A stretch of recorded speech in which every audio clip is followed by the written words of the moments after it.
İnşallah çox gözəl iştirak eləyərsiniz. Dərsin davamiyyəti necədir? Bir nəfər gəldik. Xalədir, məşhur. Əliş. Uşaqlar, diqqətli olun. Lövhəyə baxacaqsınız. Diqqətli olun.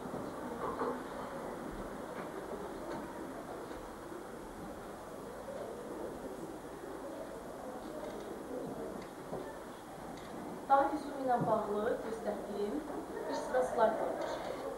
O slaydlara diqqətlə baxmalısınız və o görüntülərin sizdə hansı təəssüratı oyatdığını görüntü bitdikdən sonra deməlisiniz. Çox diqqətlə fikir verin.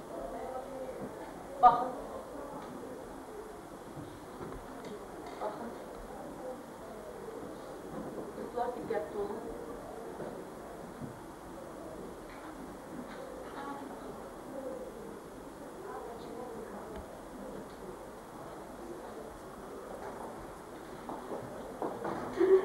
Baxırsın.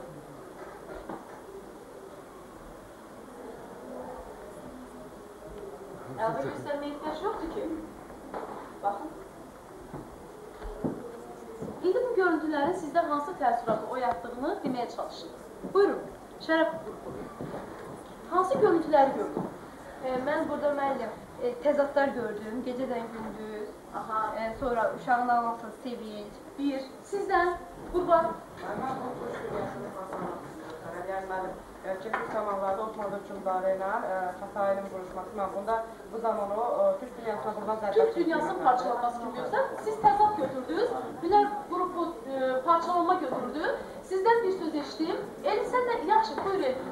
Bu Azərbaycan dövlətin iki yerə parçalanmasını Azərbaycan dövləti iki yerə, ümumiyyətlə təkcə dövlətdən əlavə eləndirməsəz, ümumiyyətlə fikir verəndə bu görüntülər ilk təəssürat kimi nə oyatdı sizdə?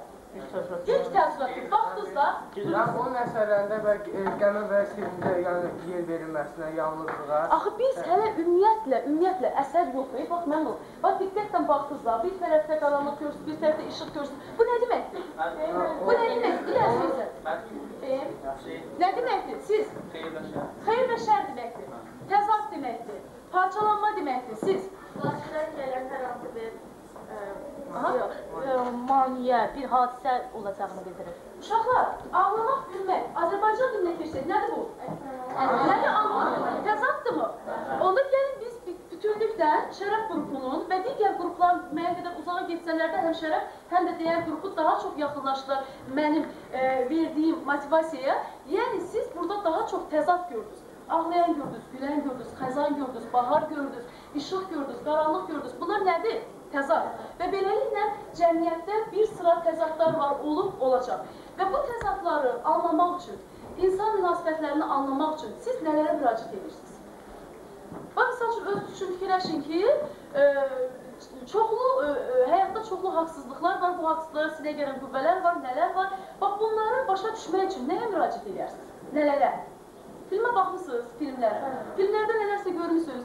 Mən birini istinad verim. Film, başqa. Nədir? Əsərlər. Onlar da başqa.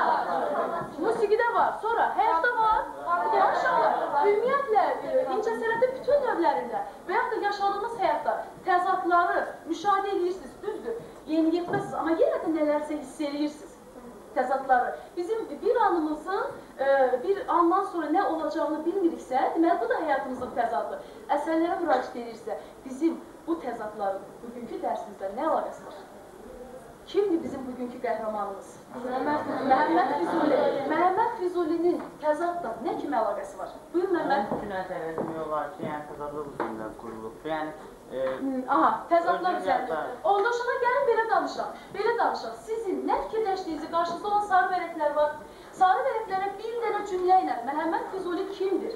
O suala cavabınızı gəlin Füzulinin Daha Füzulinin şəklinin ətrafında tez-tez yapışdırın. Biraz tez olun, biraz cəld işləyin. Kim tutarsa tez yapışdırsın.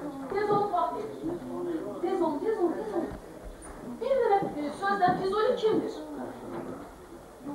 Tez-tez, hamı iştirak eləsin. Könlə də verin verək, könlə də, tez olun. Könlə, Füzuli kimdir?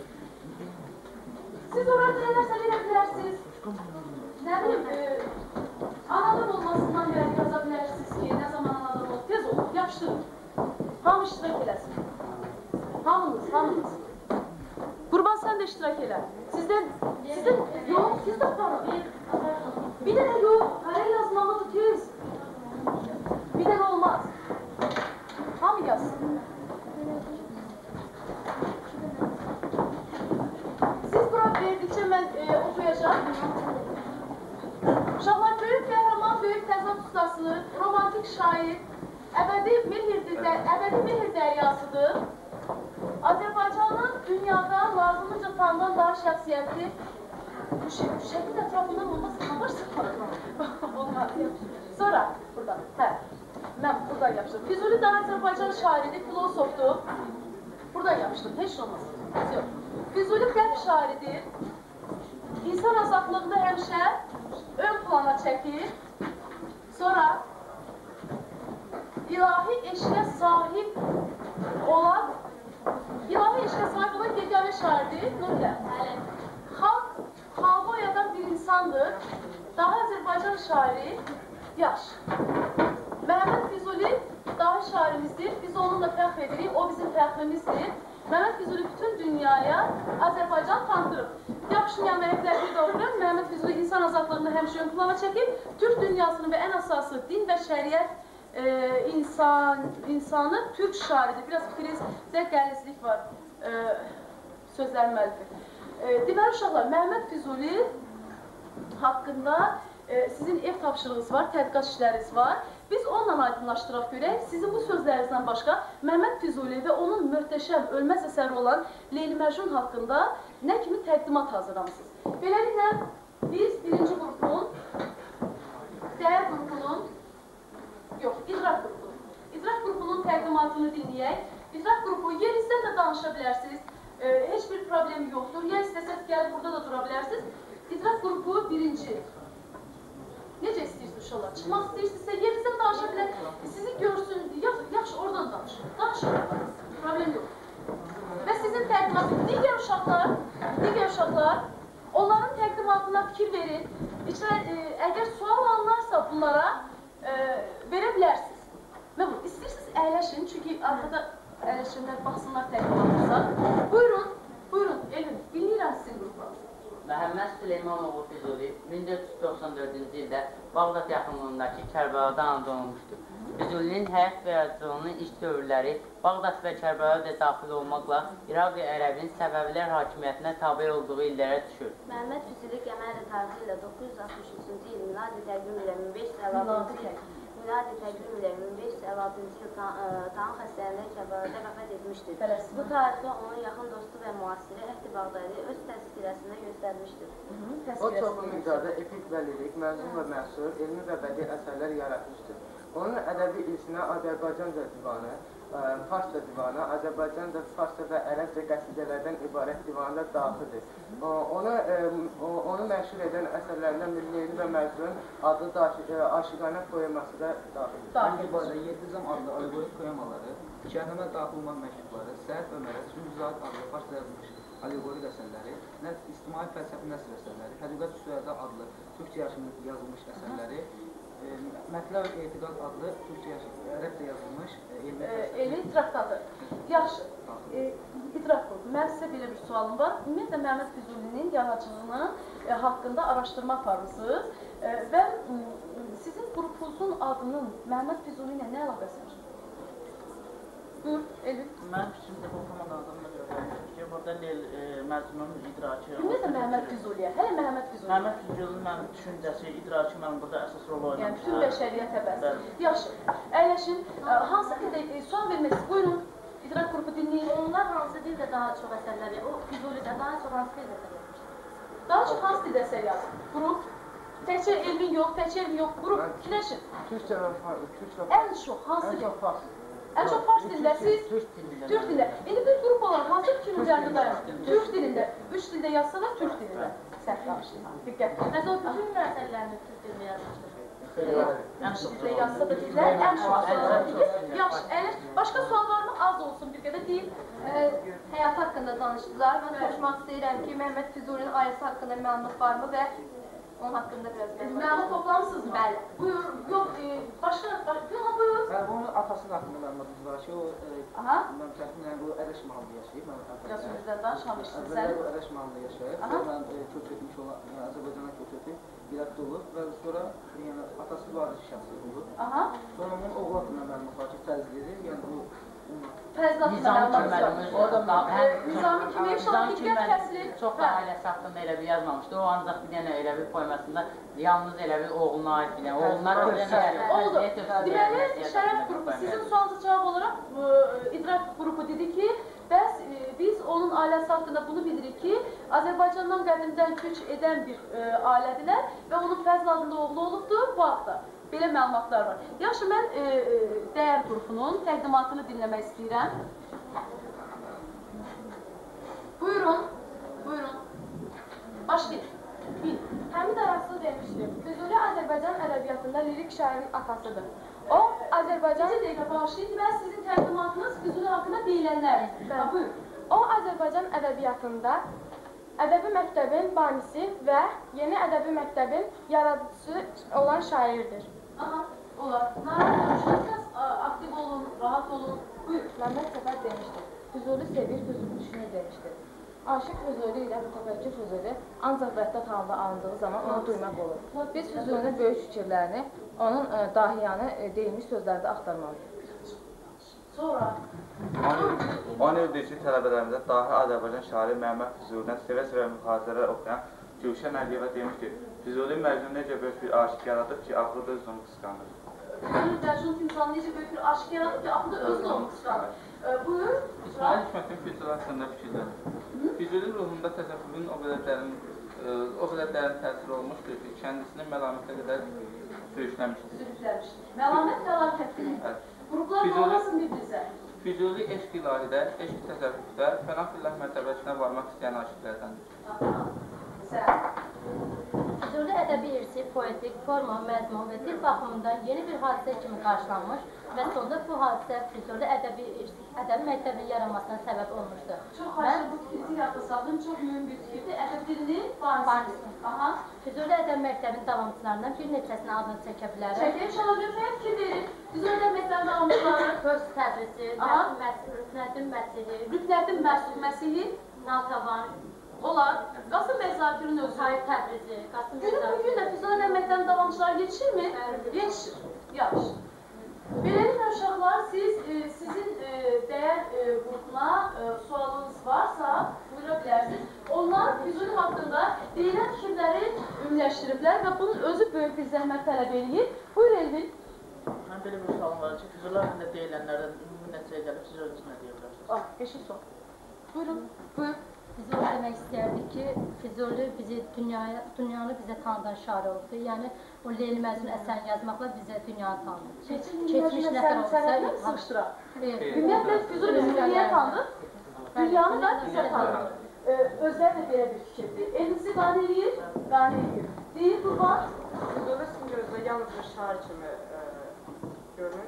Füzuli sizin gözünüzdə yalnız bir şairdir mi? Buyur Turan. İnsansevər bir insan, ilahi eşqdə, humanist bir insan, ilahi eşqdə yiyən bir insan. Humanist bir insanı təkcə şair deyil, ilahi eşqə önəm verir. Ümumiyyətlə uşaqlar, bəşəri bir şair olmaq üçün həm də ona insani xüsusiyyətlər lazımdır. Amma gözəl suallarınıza görə təşəkkür edirəm. Doğrudan, sizin qrupdan sual varmı? Sual yoxdur. Beləliklə, digər qrupa keçirik və bu adları kimi görək özləri də hünərli olacaqsa, hünər qrupu da onlar Leyli Məcnun əsəri haqqında tədqiqat apardılar. Buyurun, sizi dinləyin. Şan şöhrətli, dövlətli bir qəbilə başçısı övlad həsrəti ilə yaşayır. Nəhayət onun bir oğlu olur. Adını Qeys qoyurlar. Qeys 10 yaşında məktəbə gedir. Məktəbdə digər qəbilə başçısının qızı Leyliyə aşiq olur. Gənclərin bir-birinə məhəbbəti dilə düşür. Leylinin anası bu məsələni eşidib qızını məzəmmət edir. Məktəbə getməyə qoymur. Sevgilisinin məktəbə gəlmədiyini görən Məcnun öz dövrünün adət-ənənələrindən sarsılır, səhraya qaçır, vəhşi heyvanlar arasında yaşayır. Onu Məcnun adlandırırlar. Məcnunun atası elçi gedir. Lakin Leylinin atası qızını Məcnuna vermək istəmir. Deyir ki, əgər Məcnun öz xəstəliyinə, dərdinə əlac tapsa, qızını ona verər. Uşaqlar, siz diqqət yetirin, Hünər qrupu Leyli Məcnunun qısa sizə belə deyək, məzmununu nağıl edirlər və bizim əsas dərsimizin təhlil ki, Leyli və Məcnundur. Leyli Məcnun əsəri təhlil. Buna çox diqqət yetirməyiz lazımdır. Çox sağ olun Nuridə. Ələşə bilərsən, qrupun digər üzvləri. Leylinə ərəb zərbədən İbn Salama nişanları. Novəl Məcnuna kömək məqsədi ilə Leylinin atası ilə müharibəyə başlayır. Lakin Məcnun Leylinin atasının müharibədə məğlub olmasını istəmir və ona kömək edir. Leylinin atası Novələ qızının başqası ilə nişanlı olduğunu söylər və bundan sonra Novəl öz niyyətindən əl çəkir. Leyli toydan sonra da öz məhəbbətinə sadiq olaraq qalır. İbn Salamı yaxın qoymur, deyir ki, bir cin onu da, onun ərə getdiyi adamı da öldürəcək. İbn Salam buna inanır. Dostu Zeyd Məcnuna məktub yazıb, Leylinin ərə getdiyini xəbər verir. Məcnun Leyliyə məktub göndərir, onu vəfasız adlandırır. Leyli cavab məktubu yazır, özünün qul kimi satıldığından, hüquqsuz olduğundan şikayətlənir. Çox sağ olunlar, hədiz buyur balam. Məcnunun dərdinə dözməyən atası dünyasını dəyişir. İbn Salam da Leyliyə yaxınlaşmağa cəsarət etmir, dərdindən ölür. Şair göstərir ki, bunda Məcnunun İbn Salama etdiyi bədduanın da böyük rolu vardır. Dərdini dağıtmaq bəhanəsi ilə gəzintiyə çıxan Leyli səhrada Məcnun tapır. Ağır vəziyyətdə olan Məcnun Leylini rədd edir. Bu dərdə sevgisinin ayrıldığı, düşdüyü böhranlı vəziyyətə dözməyən Leyli ölür. Və Məcnun da bu dərdə dözməyib, Leylinin məzarı üstündə dünyasını dəyişir. Çox sağ olun. Klassik məsəl yanında bütün qayda qanunlarımızda yazılmış bu əsər Osmanlı hökmdarı Sultan Süleyman Qanunu'ya ithaf olunmuşdur. Bu əsər yazma ondan Füzulinin Rum zərəfləri adlandırdığı Yəhya və Xəyali adlı iki şair xahiş edir. İnşallah bu detallara çox diqqət yetirməyinizi istəyirəm. Bunlar orta məktəb kitabında yoxdur. Rum zərfləri var orta məktəb kitablarında, amma çox sağ olsunlar Hünər qrupu araşdırma aparıblar ki, məhz orta məktəb kitablarında adı çəkilməyən, ötəri olaraq bəhs olan Rum zərfləri məhz kimlər imiş? Yəhya və Xəyali. Yəhya və Xəyali adında iki şair. Bunlar necə olub ki, Füzuliyə bu haqda, yəni belə deyək də, Füzuliyə bu haqda xahişlə bulunublar. Necə olub? Bunu deyirəm, keçmiş zamanlarda bu şairlər çox araşdırmalar aparmışlar. Nizaminin və bir çox başqa insanların şairlərin Leyli Məcnun yazılarını oxumuşlar və özlərinə inandılar ki, həm türk dünyasının şairi olaraq, həm də dini etiqadlara malik olan bu şair daha dolğun yazmağa Uşaqlar, bütün bu şairlər kimdən gəlmişdilər ki, onlar Füzuli ilə görüşüblər? Bilirsinizmi, bu haqda araşdırmanız var mı? Xəyalinin və Yəhya adlı iki şairin, iki möhtəşəm türk şairin adı çəkilir, çox diqqət yetirir və bunlar necə olub ki, Füzuli ilə görüşüblər? Yəni də vurğulayıram, siz internetdən məlumatlar toplamısınız, təqdimatınız var burada, əziyyətiniz görünür. Bəs bu haqda fikirləşin, necə olubdur? Sultan Süleyman Qanunu'ya görə olmuşdu, ona ittihaf edilmişdi. 1534-cü ildə Sultan Süleyman Qanunu'nun özündən gətirdiyi, yəni ordunun tərkibində, yəni belə deyək, onun ətrafında olan insanlardan ikisi də məhz bu Rum zərfləri idi ki, onlar belə bir xahişlə bulunurlar biz onun üçün. Çox sağ olun Hünər qrupuna. Mən sizə, ümumiyyətlə digər qruplara da elə sizə də gözəl təqdimatınız üçün təşəkkür edirəm. Əziyyətiniz var, tərtibatınıza görə də təşəkkür edirəm. Amma bir şey etiraf edim ki, uşaq xırda qüsurlar var yazı üslubunda. Yazı üslubunda xırda qüsurlar var. Belə, amma tərtibat cəhətdən, PowerPoint proqramda işləməli cəhətdən gözəldir. Suallarınız varmı? Buyurarsın. Məcnunun haqq aşıqı olduğunu nədən bilirsiniz? Məcnunun haqq aşıqı olduğunu nədən bilirsiniz? Leyli evləndikdən sonra o səhrada təsadüfən görüşərkən, o yəni orada bildirir ki, artıq sən mənim əvvəlki tanıdığım deyilsən, yəni o ərə gedir. O dövrdə yəni ərə getdikdən sonra, yəni təzədən onunla yəni mən haqq aşıqı olduğunu siz razısınız cavabdan, nə deyərdiniz? Məcnunun haqq aşıqı olduğunu ondan bilirik ki,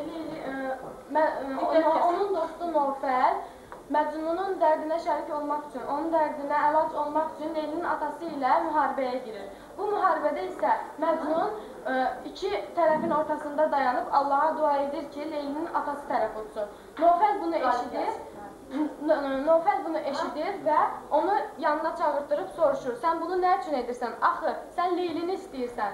Məcnun isə ona cavab verir ki, Leyli mənə doğmadır və Leyliyə doğma olan hər şey mənə doğmadır. Leylinin atasının bu döyüşü qazanmağını ona görə istəyirəm. Və birinci döyüşdə Leylinin atası döyüşdə haqq aşıqıdır da.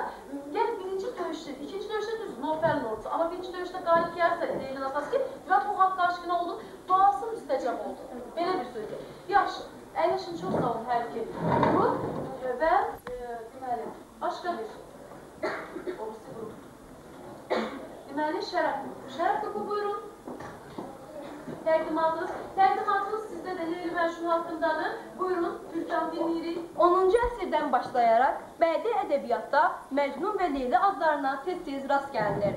Qədim bir ərəb əfsanəsi olan Leyli və Məcnun əfsanəsi şərq xalqları arasında geniş yayılsa da, onu yazılı ədəbiyyatda ilk dəfə Nizami Gəncəvi işləmişdir və bu mövzuda ilk iri həcmli poetik əsəri məhz o yaratmışdır. Bu poemada Nizami insan mənəviyyatını povlayan, onu əsir, qul, kölə halına salan köynə baxışlarla insanı uca, azad görmək istəyən yeni baxışlar arasında ciddiyyəti və toqquşmanı əks etdirmişdir. 20-ci əsrə qədər bir çox şairlər Leyli və Məcnun poemasını yazmışlar. Lakin Zeyid Hacıbəyev Leyli və Məcnun operasını yazarkən məhz Məhəmməd Füzulinin Leyli və Məcnun poemasını seçmişdir. Bu detala deyilsin. Aha. Üzeyir Hacıbəyev məhz bu əsəri seçmişdir. Sonra buyurun. Üzeyir Hacıbəyev 1970-ci ildə Leyli və Məcnun operasının üzərində işləməyə başlamışdır. İlk tamaşanın Məcnundan Hüseyin Qulu Sarabski, Leylisi isə Fərəcov olmuşdur. Fərəcov fabrik soyadlı bir insan olmuş. Leyli rolunun ilk ifaçısı kişi olubdur və bunu təbii ki sizlər də bilirsiniz.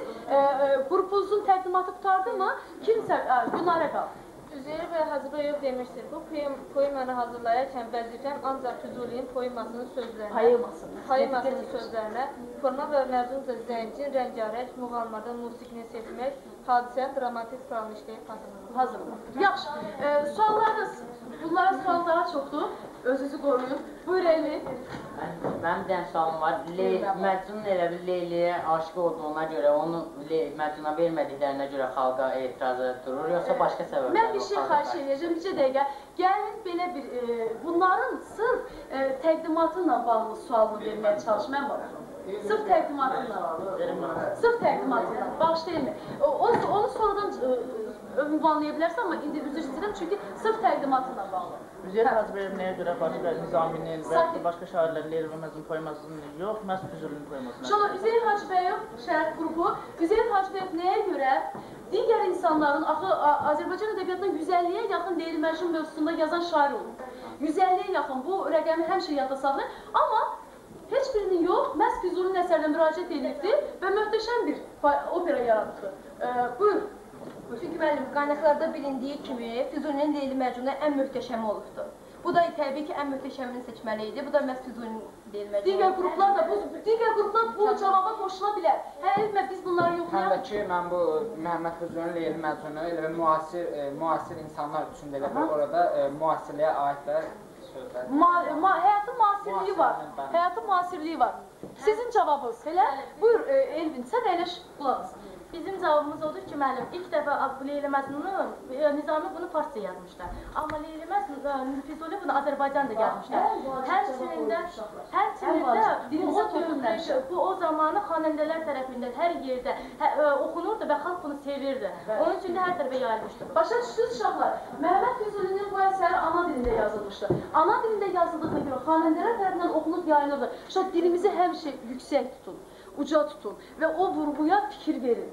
Yəni ki, məhz Üzeyir Hacıbəyev bunun ana dildə yazıldığına görə ön plana çəkir, həm də təbii ki, yüksək sənətkarlığına görə. Qurban, ürək sözlərini bilən mən Buyur. Azərbaycanda Məcnun rolunu oynayan hansı xanəndə mükafat olaraq görülmüşdür? Aha, Qurban deyəsən möhkəm yaxşı. Buyur. Mənsum İbrahimov. Mənsum İbrahimov bir dəqiqə görək bilirmi? Mənsum İbrahimov. Bildim. Hansı mükafata? Və bu yaxınlarda olur. Bu yaxınlarda olur. Aha. Şöhrət ordeni. Şöhrət ordeni. Şöhrət ordeni. Aha. Aha. Birinci Canan, sən ilk deyərdin. İlk deyirdi. İlk bağışla, mən də diqqətli olmamışam. İlk deyirmiş. İlk dəfə Canan Əkbərov, indi Mənsur İbrahim. Canan Əkbərov hansı, nə ilə tərtib olunmuşdu? O da mən şöhrət ordenilə tərtib olunmuşdu, ancaq birinci olmuşdu. Birinci Canan Əkbərov. Ümumiyyətlə belə də danışaq da, şöhrət ordeni deməyək, deyək ki, Canan Əkbərov ilk dəfə mükafatlandırıb buna görə. Mənsur İbrahim isə bu yaxınlaşılır. Prezidenti fərmanı şöhrət ordenindən mükafatlanıb. Məhz, deməli, bu Mənsur İbrahim məhz bu rola görə. Yaxşı, çox sağ olun uşaqlar. Hamınıza təşəkkür edirəm. Belə təqdimat hazırladığınıza görə fikir verin adlarınızın əks olunduğu lövhədə 2 əl var, göyə ucalır və bu elə bizim Məhəmməd Füzulinin Möhtəşəm Leyli Məcnun əsərinə bir girişimizdir. İndi isə sizin qiymətlənmənizi aparmaq istəyirəm. Sizin qarşınızda qiymətlənmə vərəqi var. Mən sonu deyəndə qiyməti, siz həmin dairəni, bir qiymətlənmə vərəqini birin mən verin, siz həmin dairəyə onu qarşınızda olan dairələrdən birində deməli, başlayın. Qarşınızda olan rəqəmlərdən birini dairə edəcəksiniz. Amma çox diqqət yetirin, yəni şəffaflığı qoyun. Beləliklə,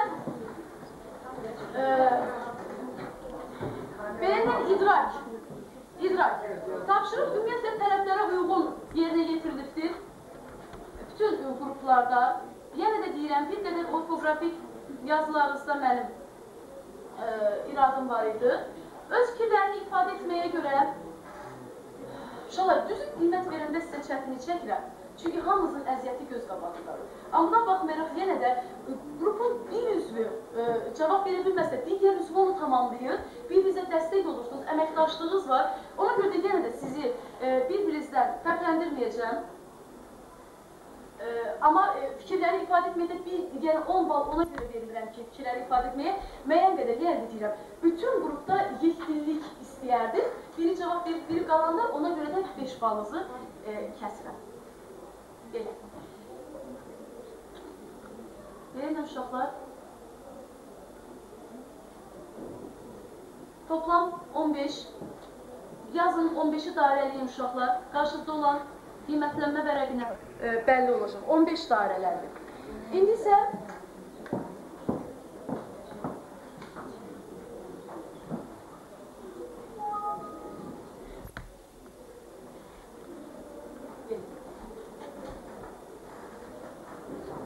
qrupların araşdırmaları nəticəsində Dahi Füzulinin həyatı, Dahi Füzulinin yazdığı möhtəşəm Leyli Məcnun əsəri haqqında müəyyən məlumata malik olduq. Bugünkü dərsimizdə isə biz onları təhlil etməyə çalışacağıq.